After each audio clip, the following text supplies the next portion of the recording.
Thank you. It is an absolute pleasure to be here with you. I heard that the hospitality in Sweden was going to be wonderful, and it has exceeded any expectation that I would have, so thank you very much. I've had the opportunity to travel a great deal in my position at New York University. I oversee our global initiatives as it relates to student accommodations. We have 14 locations. I'm going to talk a little bit about that, but let me give you a context.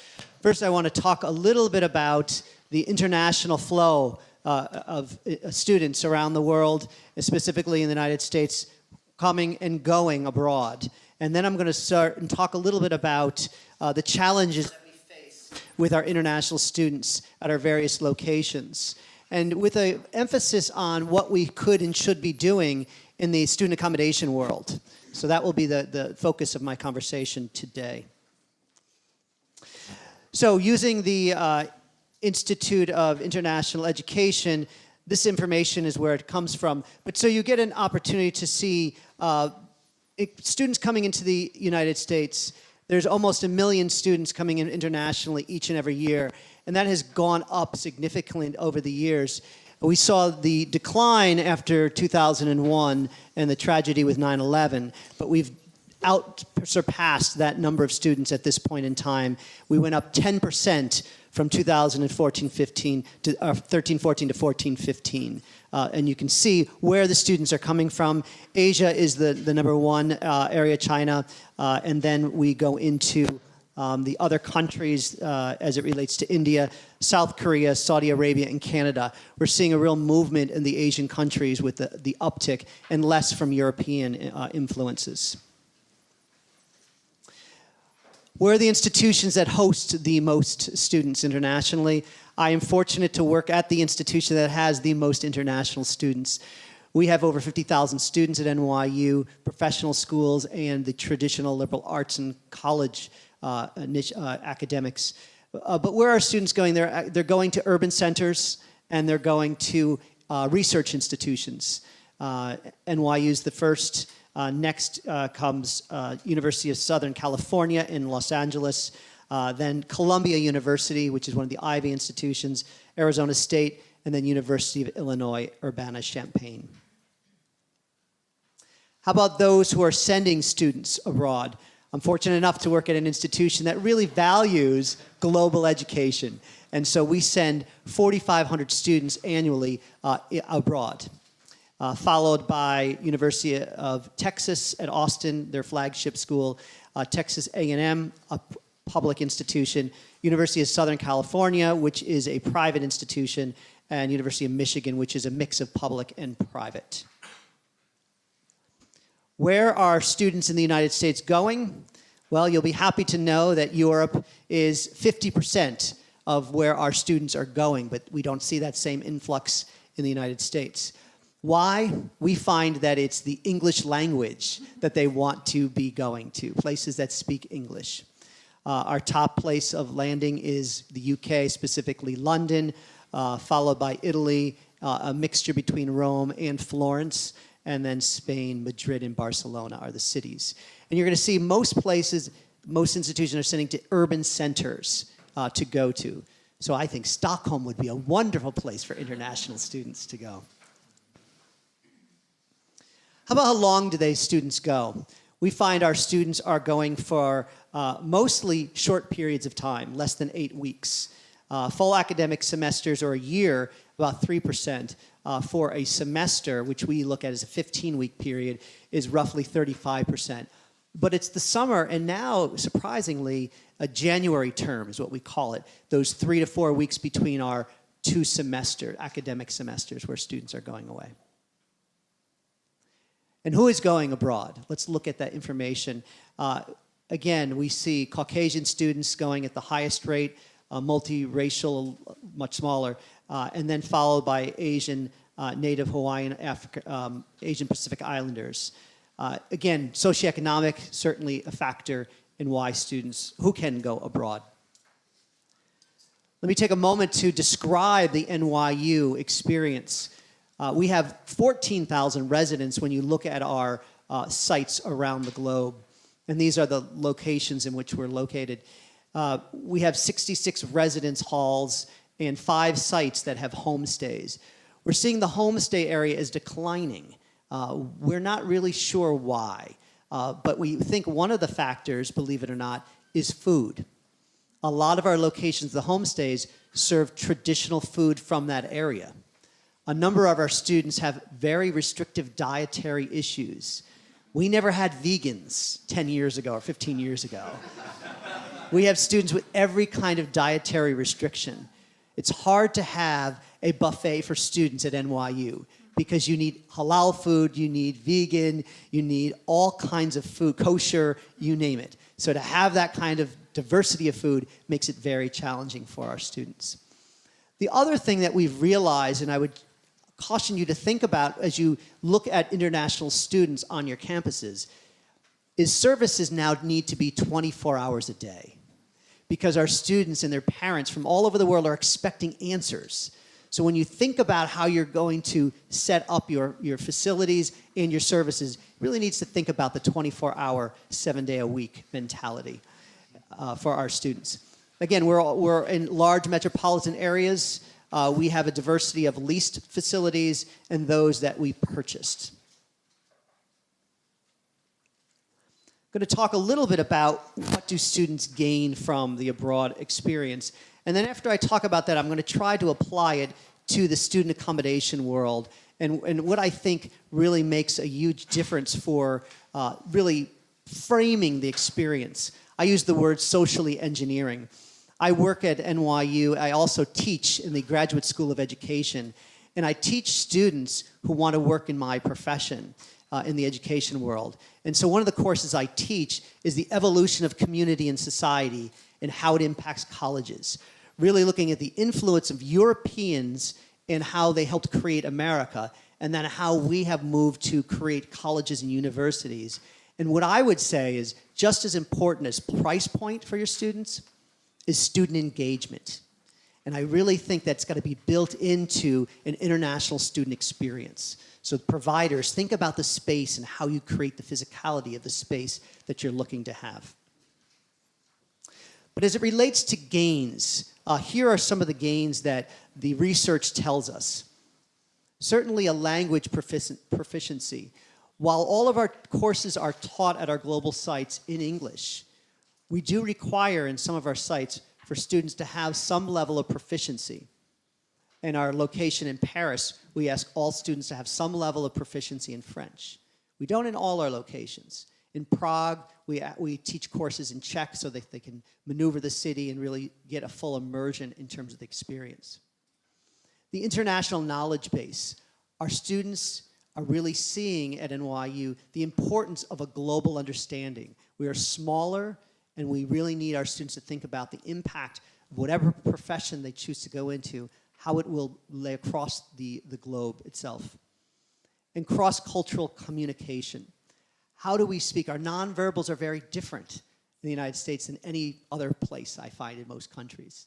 When we talk to our Muslim students, which is growing in popularity coming to New York, is really the nonverbals, looking at people in the eyes, handshakes, et cetera. All of those things are very important and will attract students to your campus or really make them feel very uncomfortable. Other things, the analytical skills.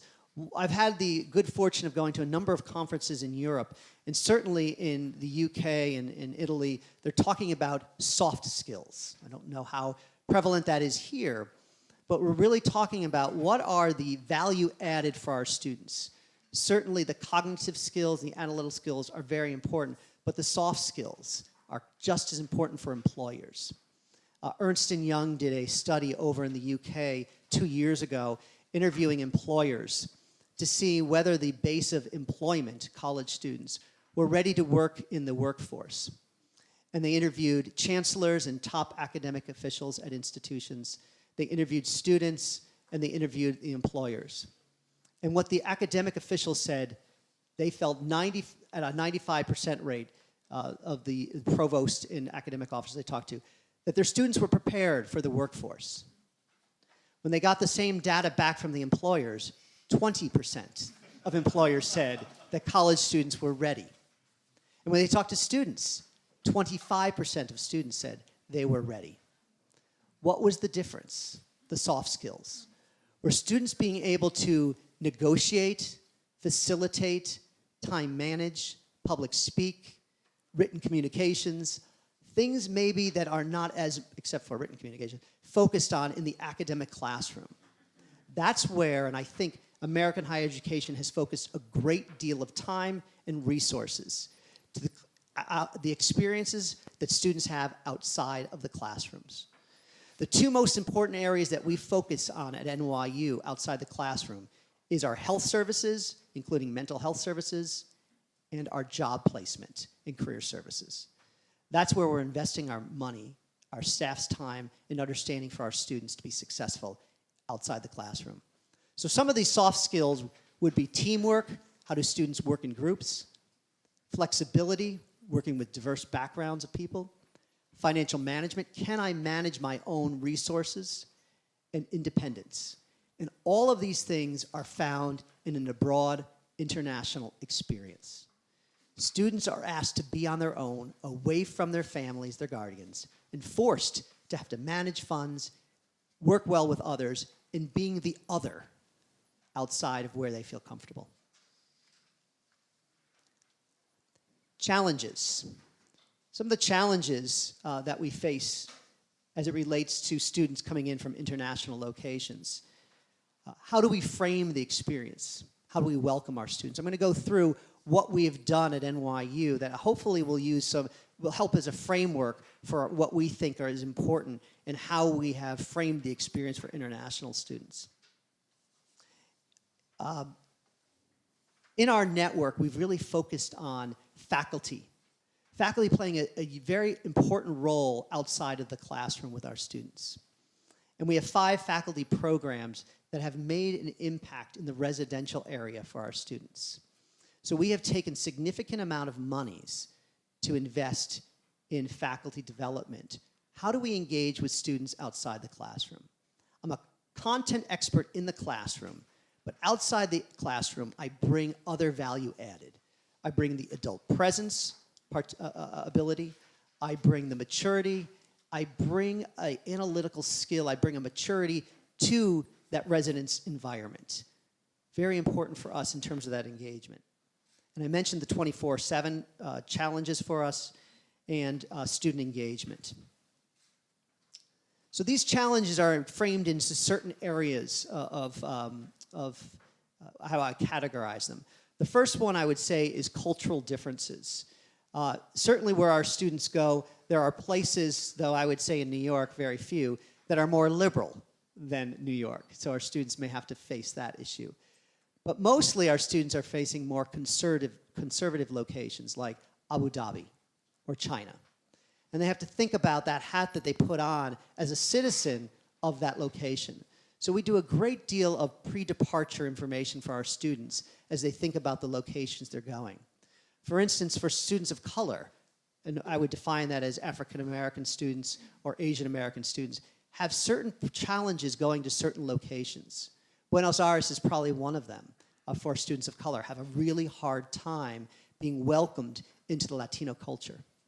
Similarly, in China, for our African American students, there aren't many African Americans there, as you can imagine. And so that whole being different, fitting into that community can be very challenging. Also, religious practices, being cognizant of those, and also space. In certain spaces in China, for instance, student accommodations, they can put 7 to 10 people in one room. In New York, we put 1 or 2. So that's a real cultural change for our students when they arrive and they see triple bunk beds in rooms, not what they experience or expected to see. And acceptable topics of small talk. What are the colloquialisms of your city and your country that you want to prepare students for when they arrive? Language proficiencies are important. And when we think about students coming to America, the colloquialisms that we have, things like shoot the breeze and Monday morning quarterbacking, or the latest one, the Trumpisms. If you don't know what that is, we'll have a conversation afterwards. But those things are really important for our students to feel welcome into the community. Health challenges and services are very challenging. I mentioned the food accessibility. But when we talk to our students who go to China, the air quality, horrible in Beijing, not as bad as our location in Shanghai, but things for our students to prepare. We have a very athletic type-minded students who attend NYU. And so for them to run outside is not really possible at our Shanghai campus. So what do we do as it relates to the athletic facilities we have in our residential accommodations? So think about those things in terms of your students coming here from different locations. Availability of services, I was able to get some great translation hearing the first few presentations and hearing about some of the challenges. Transportation is certainly one of them. And some of the data that you shared, we find our students going to our locations don't want to travel any more than 45 minutes tops from their accommodations to the location in which the campus is found. So you want to think about that. And really for us, and I would say most American students want to be in cities. They want to be where the action is. And they want to be able to go clubbing. They want to be able to experience college life. So you're not seeing in any of those locations I showed you in the United States that the suburban areas are where international students want to go. So I would say similar for you, take advantage of the richness of Stockholm as a destination for students. And what is particular about this particular destination? The cultural, the traditions, the things that really you're excited to be a citizen of Sweden. What are those things? And being able to manage those and package those in a way that's critically important for students. Social networks. I believe that rent and the cost is important, but I would tell you that all of our sites are much more expensive to house our students than off campus. Students could choose to live off campus much cheaper. We believe that the package of the experience and the education we provide at our sites is more important. So we have the state-of-the-art Wi-Fi, critically important Wi-Fi for international students. Number one is what we find in our surveys for international students. But also they come because they want to be connected. And so that social network is very important for you to think about. How do you frame and engineer the physical facility of the accommodations? I believe suite style living is probably the best, and I'll define that as a shared space for anywhere to 6 to 8 people, but with broken out rooms of doubles or single rooms. Those are the best that I find, with kitchen facilities so that they can cook their own meals. Our dining halls in the United States have done a horrible job of welcoming international students. Burgers don't cut it for international students. Maybe for you and I, although I don't like burgers. Really, the food is one of the most important things we find for international students.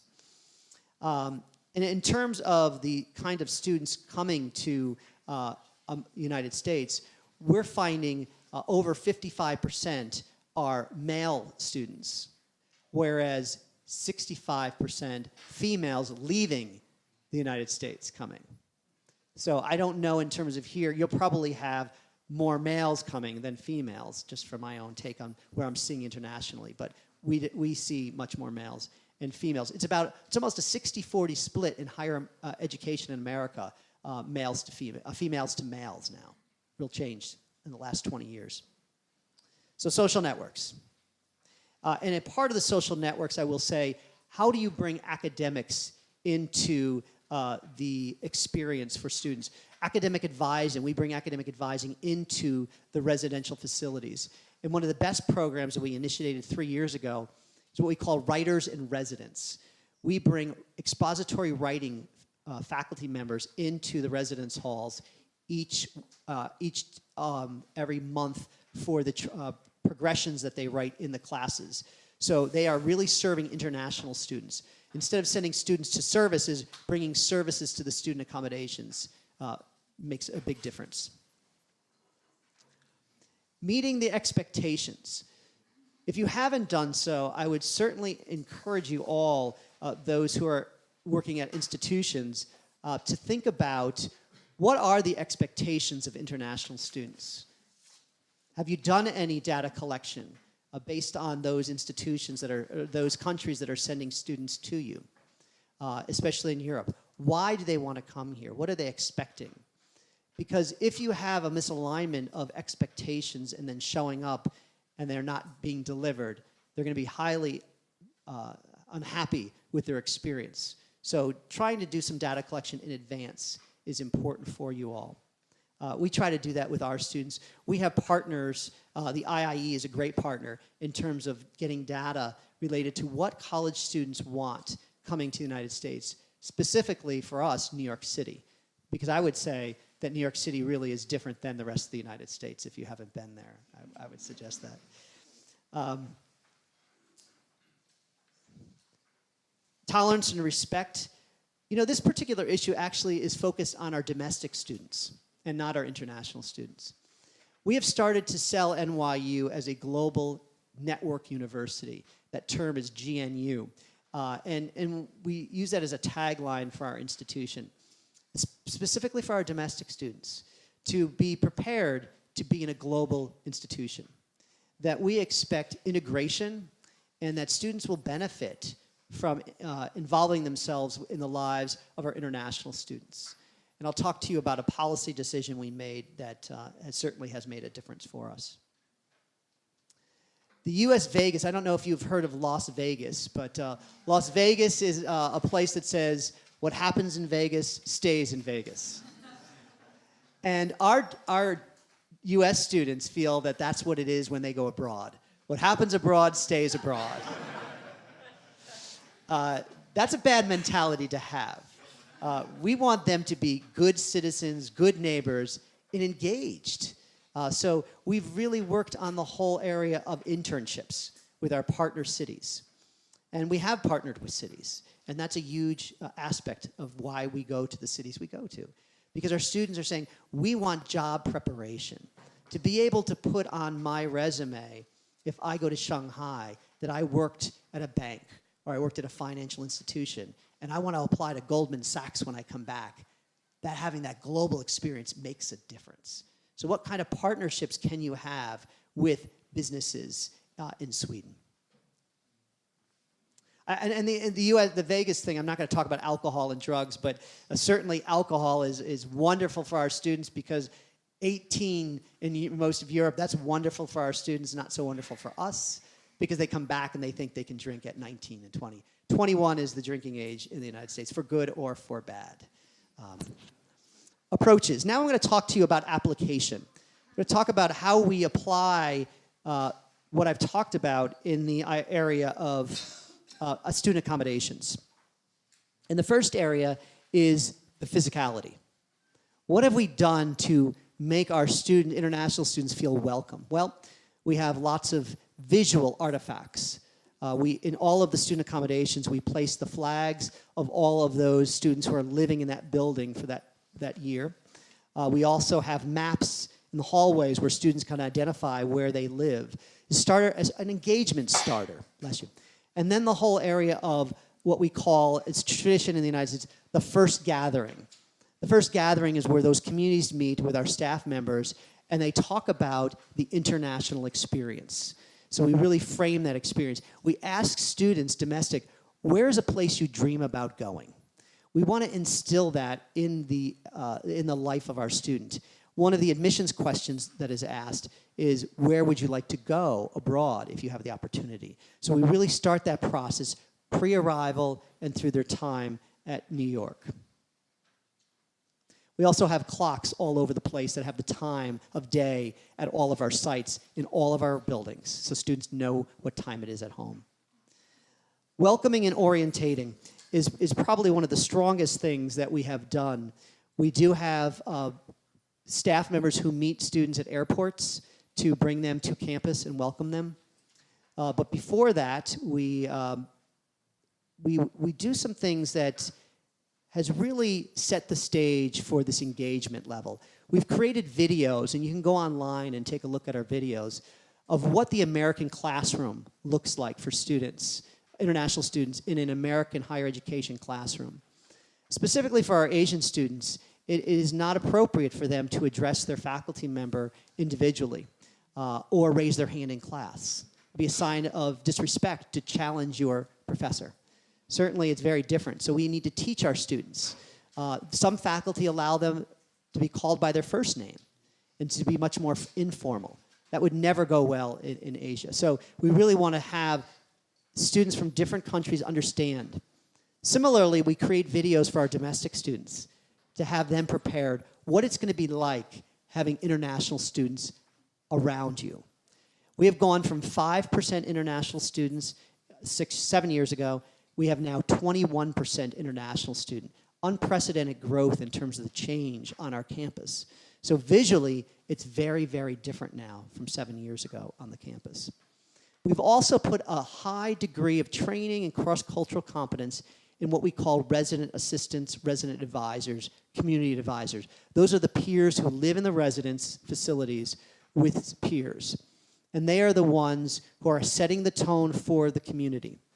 We ask all of the paraprofessional or peers to have one-on-one conversations with every student, domestic and international. It's 30-minute guided conversation, which we take data down about how they're engaging with others. Do they feel safe on campus? Do they know the wellness resources? And are they having a good academic experience? We train student leaders to facilitate conversation and understanding the cross-cultural difference of the students who they're facing.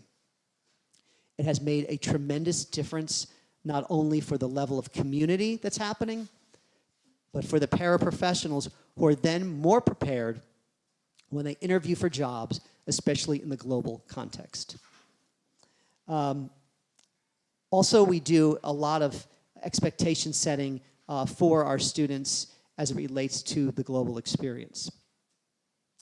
This is a page from a website that we have for all our new international students. And you can see a little bit. The videos I talked about are up here. We have more that have been added. But for the American Classroom, Welcome Week is our orientation program that is a 1 week long for our students. Additionally, for our graduate students, we don't house our graduate students. We house all of our undergraduate students, but it's opt-in. 93% of first-year students choose to live in our student accommodations, and the majority, probably about 97% of the international students, take advantage of that. But this website gives all of the information about how they navigate the institution. Immersion and support. I talked about traditions. We certainly use American traditions, whether it be what we call Thanksgiving or any of the other 4th of July, Memorial Day. We have lots of holidays capturing lots of our traditions in the States. We have lots of programs focused on purely international students and those mixed international and students, domestic students.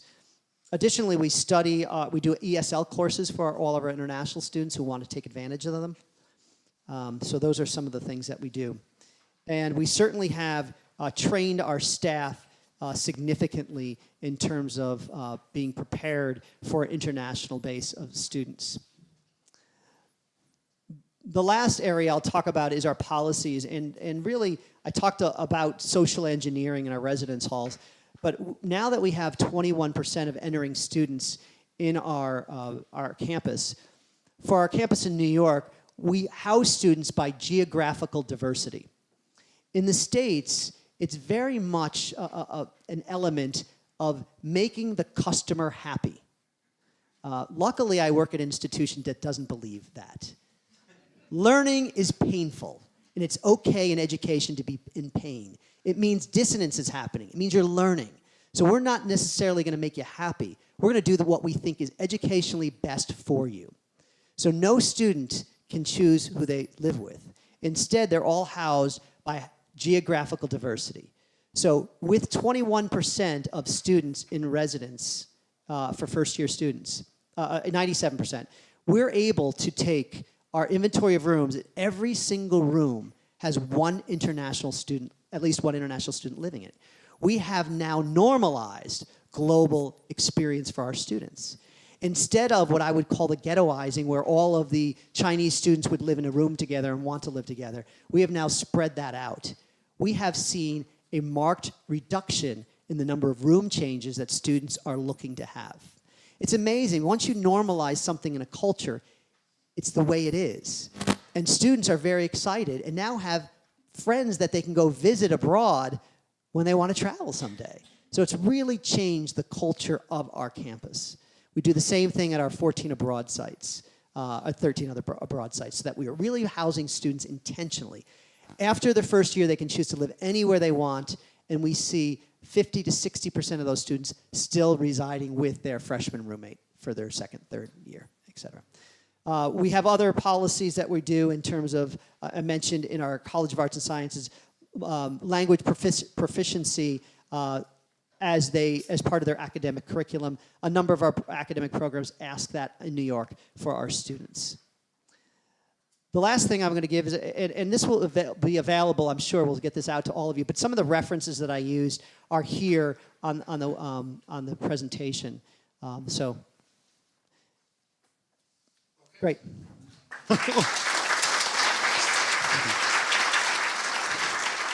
Thank you very, very much. We'll see to you that this one is sent out to everybody who has been here. I think we could just open up the floor for a couple of questions before we move on. We have a couple of microphones here, right? So if there's anybody have a comment or a question to you, that would be... Oh, you're so shy. In other parts of Europe, I got lots of questions. There.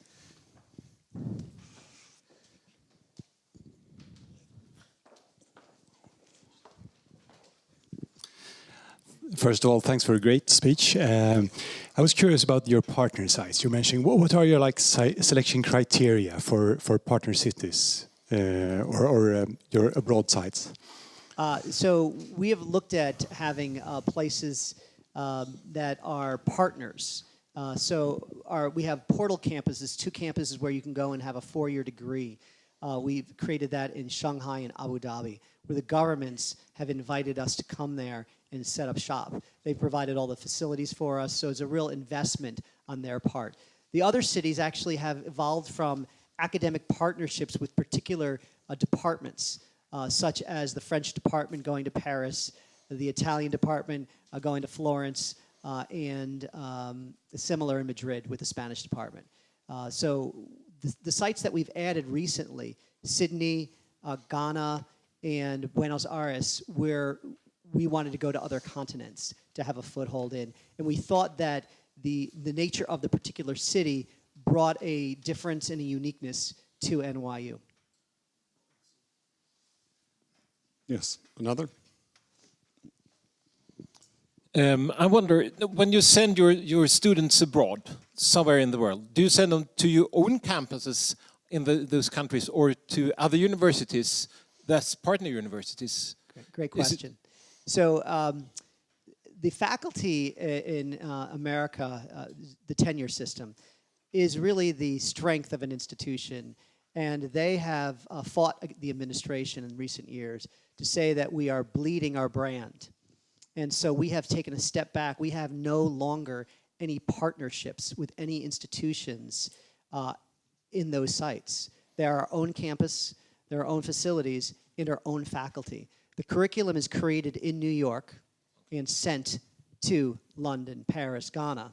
And then they hire jointly people in those local areas, going through a rigorous selection process of faculty to teach our students. And then are brought to New York for further staff development and training. And it's not the American way, though. I would say that the American way is much more partners with other academic institutions. I think we are trying to take a lead on that as we think about the global piece, that we want to hire the best talent in those countries who are NYU faculty members. Rightfully or wrongfully, that's the direction the institution's taken. And the students from New York, when you send them abroad somewhere, are they to your own campuses locally?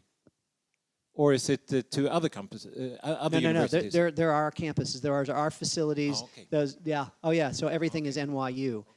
Very different model than most other institutions. Very different. Yes. Thank you very much once again. We shall move on with a couple of comments. Thank you.